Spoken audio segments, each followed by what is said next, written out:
일본이 한국에 보이고 있는 다양한 모습이 이제 비슷한 패턴의 양상을 띠고 있습니다. 양국은 지금까지 심각한 외교 충돌은 피해왔으나 작년에 한국 대법원의 강제징용 관련 판결으로 일본의 수출 규제가 이어졌으며 그 가운데 일본은 계속해서 한국의 비슷한 패턴으로 자극을 합니다. 이제 한국은 양국의 외교에 있어서 일본이 어떠한 방식으로 한국을 대하고 인식하는지 대략 윤곽이 나왔으며 정상적인 방법과 대화로는 해결이 되지 않아서 강대강 국면으로 대치하며 일본에 맞서고 있는 상황입니다. 첫 번째, 일본 제2의 수출 규제 카드 만지작거린다. 일본이 한국의 작년 반도체 수출 규제와 백색 국가 제외 다양한 제재를 통해 한국을 굴복시키려고 하고 있습니다만 올해 들어서 처음으로 경제 보복성 조치가 아닌가 하는 움직임이 나와서 관심을 끌게 하고 있습니다. 일본 정부가 29일 한국산 화학 제품인 탄산칼륨의 덤핑 판매 혐의에 대해 조사를 시작한 것입니다. 이러한 덤핑 판매 조사는 국가 간에 자주 발생하는 일입니다만 왜 하필 지금 이뤄졌냐는 것입니다. 특히 일본은 한국과 어떤 문제가 있을 때 경제적으로 보복 조치를 하는 모습을 자주 보여왔습니다. 교도통신에 따르면 일본 정부는 이날 한국산 탄산칼륨이 일본에서 부당하게 싼 가격에 판매된다는 혐의가 있다며 반덤핑 관세 부과 여부를 판단하기 위한 조사를 시작한다고 발표했습니다. 일본 정부는 앞으로 1년 이내에 한국 수출 가격과 정상 가격 등에 관한 조사를 완료해 자국 산업에 실질적인 피해가 있는지 등 사실관계를 확인한 뒤 반덤핑 관세 부과 여부를 결정할 것으로 알려졌습니다. 이것은 최근 한국과 일본이 수출 규제 갈등 이후 한국이 WTO 제소를 결정한 시점에 나왔기 때문에 논란이 됩니다. 결국 한국이 WTO에 제소를 했으니까 응당 자신들도 그에 관한 보복성 조치를 진행하겠다는 지금까지의 패턴과 유사합니다. 그렇지만 일본은 이에 대한 연관성을 인정하지 않습니다. 가지야마 경제산업상은 일본 재무성이 한국산 탄산칼륨에 반덤핑 관세를 부과할지 판단한 조사를 개시했다고 전날 발표한 것이 이란 관계나 수출관리 운용의 수정 등과 전혀 관계가 없다고 설명했습니다. 그는 동업계에서 활동하는 일본 업체의 과세 신청이 있었고 이런 요청이 WTO 협정 및 일본 법령에 따른 조사 개시 요건을 충족한다는 판단에 따른 조치라고 덧붙였습니다. 일본 정부의 입김은 없다는 것인데 시기상도 그렇지만 업계에서는 분명히 일본 정부가 개입되었을 가능성이 높다는 시각이 지배적입니다. 지난 몇 년간 기록을 보면 일본은 한국산 주요 제품에 대해서 빠져나간다는 전략을 세우고 있었던 것입니다. 두 번째, 일본 수출 규제만 한 게 아니라 수입 규제도 진행. 일본이 지난 몇 년간 한국산 제품의 수입에 대한 무역 장벽을 높이는 등 대한국 수출입을 모두 조인 것으로 나타났습니다. 현재 탄산칼륨 덤핑건은 단순한 무역 조치로 보이지만 일본 정부가 자신들이 수출 규제를 시행하기 전에 이와 비슷한 무역 조치를 해왔다는 움직임이 보입니다. 한국 점유율이 높은 제품을 다른 것으로 대체하겠다는 겁니다. 한국이 탈일본을 현재 진행 중이지만 일본은 이미 그런 문제를 대비하고 무역 장벽을 쌓은 것입니다. 일단 탄산칼륨은 액정 패널로 쓰이는 유리와 중화면 가루에 섞는 용액 등의 원료로 사용됩니다. 반덤핑 조사 업무를 맡는 일본 재무성과 경제산업성 자료에 따르면 작년 한 해 동안 일본으로 수출된 한국산 탄산칼륨은 5,293톤이죠.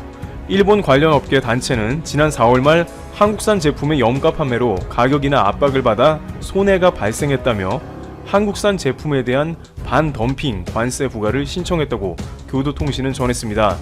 그러나 일본 정부가 한국산 수입 제품에 반덤핑 관세를 물리는 것은 두 건으로 2016년과 2018년에 있었습니다.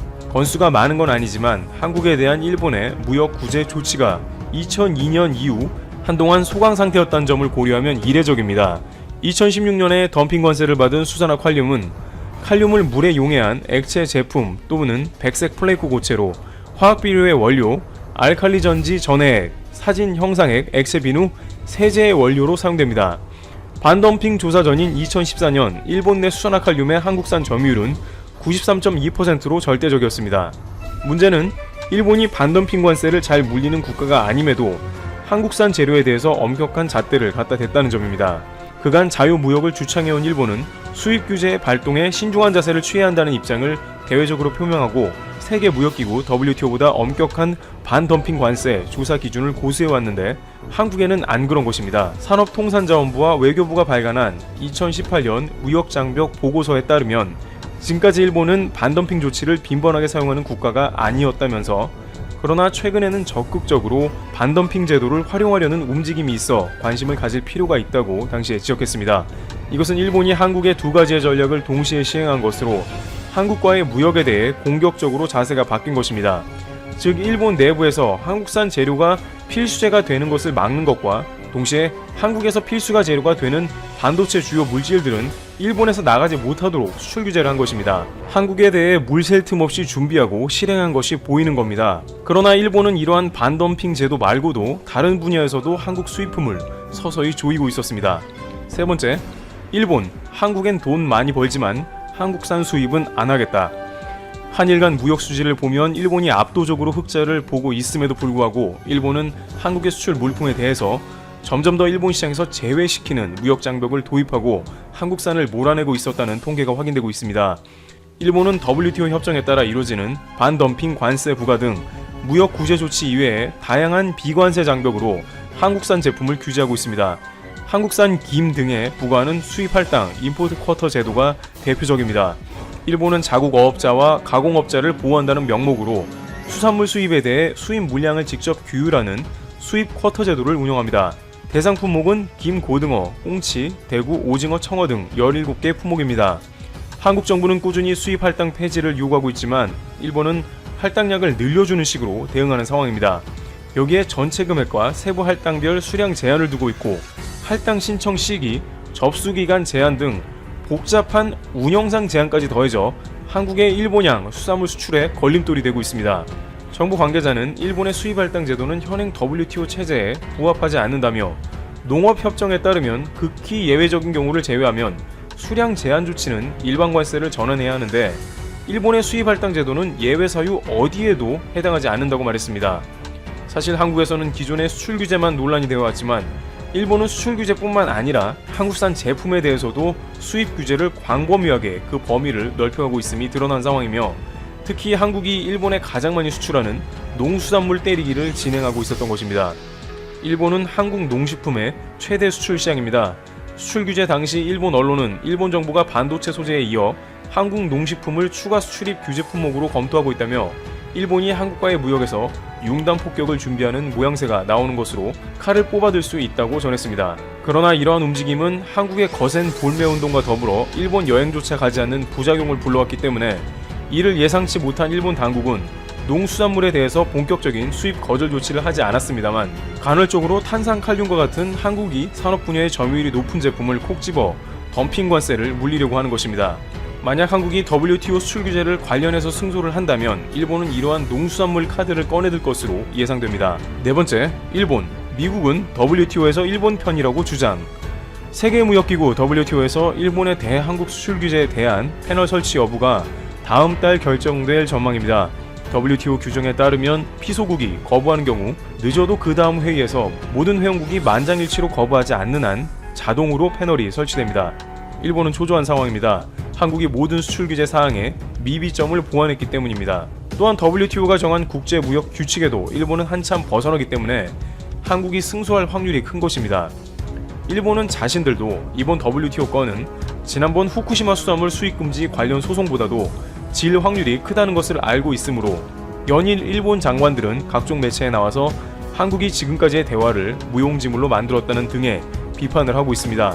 수출 규제를 담당하는 경제산업상의 가지야마 히로시 장관은 한국의 수출관리 체제가 개선됐다는 인식을 표명하면서도 한국에 대한 수출 규제 강화가 정당하다고 주장했습니다. 여기에 느닷없이 미국은 일본 편에 가깝다는 보도도 나옵니다. 교도통신은 미국이 WTO 분쟁해결 기구 회의에서 일본 입장을 지지했다고 보도했습니다.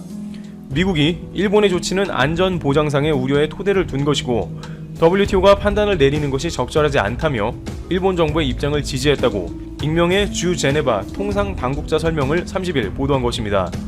지금까지 일본 정부가 보여온 모습은 미국의 힘을 빌어 한국을 압박한 모습이 있었고 미국의 주요한 당국자를 설득해서 주요 결정사안이 일본에 유리하게 돌아가도록 한다는 정황이 볼턴 회고록 및 다방면에서 포착된 바 있습니다. 실제 한일 간 수출 규제 문제에서 미국은 일본 편에 가깝게 중재를 하지 않는 모습을 보여 논란이 되기도 했습니다. 볼턴은 한국에서는 양국 중재의 방법을 찾아보겠다고 했지만 일본에서는 양국 중재의 의사가 없다고 했습니다. 이러한 일본이 미국과의 밀실에서 유력자를 통한 협의가 지금까지는 숨겨져 와서 잘 드러나지는 않았지만 외교가에서 미일 간에 이루어지는 로비는 공공연한 비밀이었고 한국은 주요 길목에서 그 사이에 희생양이 되어왔습니다. WTO에서 가장 강한 입김을 풍기는 미국이 이번 수출 규제 때 실력 행사를 하려고 든다면 한국으로서 곤란해지는 것입니다. 최근 데이비드 스틸웰 미국 국무부 동아시아 태평양 담당 차관보는 지난 25일 한국이 일본의 대한국 수출 규제 문제를 해결하기 위해 세계무역기구 WTO 제소 절차를 활용한 것을 지지한다면서도 한일 간 대화와 관계 개선을 강조했습니다. 그는 나는 양측이 대화를 유지하길 권장한다며 우리는 이 논쟁적인 문제가 완전히 해결되진 않더라도 최소한 대화를 갖기를 원한다고 기대한다고 말했습니다. 한일 관계 개선 문제와 관련해 나는 영원한 낙관론자라고 했습니다. 스틸웰 차관보의 말을 들어보면 미국은 중립적인 입장을 취한다고 한국의 볼턴과 비슷한 자세로 말하고 있습니다만 지난 단연간의 경험상 혹시나 WTO에서 미국이 일본 편을 든다면 한국으로서는 외교적 위기가 오는 국면이 될 것입니다. 이와 같이 일본은 수출 규제 이후에 다양한 카드를 검토하며 한국과 논란을 지속하고 있는 상황입니다. 앞으로 WTO 판결까지 긴 과정이 남아있어 양국 관계가 극도의 긴장감이 흐를 것으로 관측됩니다. 오늘 전 세계에 충격적인 한국 소식이 전해졌습니다.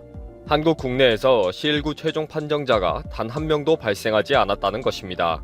30일에 보고된 4명은 해외에서 유입된 사람이고요. 이 소식은 전 세계에 속보로 알려졌고 해외 언론에서는 빠지지 않고 대서특필했습니다.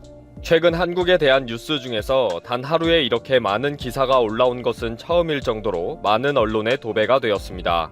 오늘은 그 많은 해외 언론들을 한번 쭉 소개해 보겠습니다. 기분 좋게 시청하시면 좋겠습니다.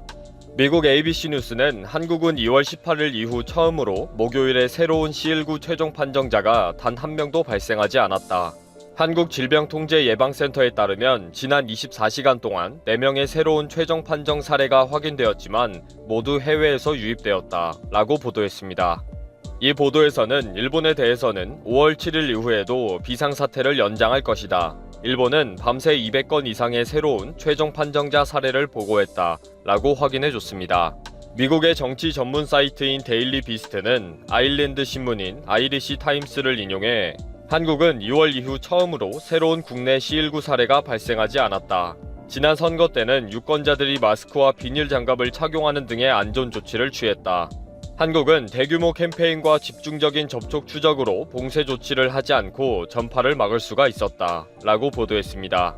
영국의 가디언은 전 세계 C19 실시간 현황 특집란에서 한국은 새로운 최종 판정자가 발생하지 않았다 라고 한국의 발표를 즉시 보도했습니다. 이 특집란에는 다른 나라들의 참혹한 현황들이 계속 업데이트되고 있어서 대비가 되고 있습니다. 미국의 NPR 미디어는 목요일의 새로운 소식은 국제적인 찬사를 받고 있는 한국의 승리로 여겨진다. 한국은 2,900만 명의 유권자들이 투표한 선거와 14일의 잠복기를 거친 이후에도 단 한 명도 발생하지 않았다 라고 역시 찬사를 보냈습니다. 영국의 더선은 방송을 통해 한국은 완전한 봉쇄와 단절을 하지 않고 성공적인 곡선을 이루어냈다.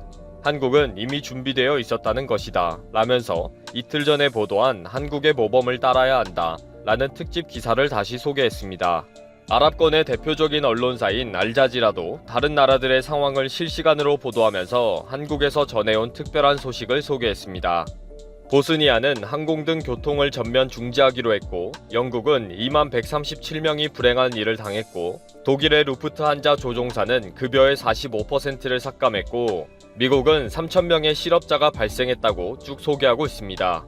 또 서아프리카 지역의 새로운 최종 판정자들이 늘어난다는 안타까운 소식과 네덜란드는 39,316명이 불행한 일을 당했고 일본은 상황이 악화되어 6월 6일까지 비상사태 조치를 연장할 것이라고 전하면서 많은 나라에서 들려오는 우울한 소식들을 실시간으로 나열하고 있습니다. 정말 한국만 유일하게 해피한 뉴스를 전하고 있네요. 홍콩의 사우스 차이나 모닝포스트는 한국은 2월 29일에 정점을 겪은 후에 처음으로 국내에서 최종 판정자가 제로의 데이터를 보고했다 라면서 현재 한국은 1,765명의 최종 판정자 숫자와 247명의 불행한 자 숫자를 기록하고 있다고 보도했습니다. 프랑스의 프랑스24는 한국은 2월에 중국 이외의 국가에서는 많은 주목을 받았지만 모범적이라고 칭송받는 전략으로 C19 억제에 성공했음을 확인시켜 주었다 라고 소개했습니다. 발틱 3국의 대표 언론사인 발틱 뉴스 네트워크도 한국은 새로운 최종 판정자를 완전히 줄이는 데 성공했다. 3월 초까지 수백 건의 새로운 사례를 기록한 후 최근 몇 주 동안 급격하게 둔화시켜 나갔다 라고 소개했습니다. 미국 뉴스위크도 한국에서의 그동안 과정을 길게 소개하면서 목요일에 이루어낸 경이로운 기록에 찬사를 보내고 있으며 한국의 방역 대책의 핵심은 진단 테스트의 확대와 철저한 테스트라고 소개했습니다. 그동안 한국은 3월 20일까지 31만 6천 명을 테스트했다고 했습니다. 싱가포르 방송사인 채널뉴스 아시아도 지난 2월 이후 처음으로 한국은 새로운 최종 판정자가 발생하지 않았다. 이는 하루 최고 900명 이상의 새로운 사례가 발생했던 나라의 중요한 이정표이다 라고 보도했습니다. 말레이시아의 언론도 로이터 통신의 보도를 인용하면서 한국에서 전해온 특별한 뉴스를 상세히 보도했습니다. 영국의 대표적 경제지인 파이낸셜 타임스도 한국의 성공적인 목요일 뉴스로 인해 한국 정부는 사회적 거리두기를 완화할 준비를 하고 있다 라고 했습니다. 이렇게 목요일에 전 세계에 전해진 한국 소식은 그들에게 충격적이었습니다. 전 세계가 C19를 통제하지 못하고 우울한 소식만 들리고 있는 와중에 전해진 것이기 때문이죠. 어쩌면 똑같은 내용일 수도 있지만 막연한 국뽕이 아니라 구체적인 자부심을 가지는 하루가 되시기를 바라는 마음에 영상을 만들어 봤습니다. 그리고 이런 한국을 만들기 위해 정은경 본부장을 위시한 의료인들이 수고한 모습을 기억하면서 구독자분들도 오늘 하루 화이팅 하시기 바랍니다.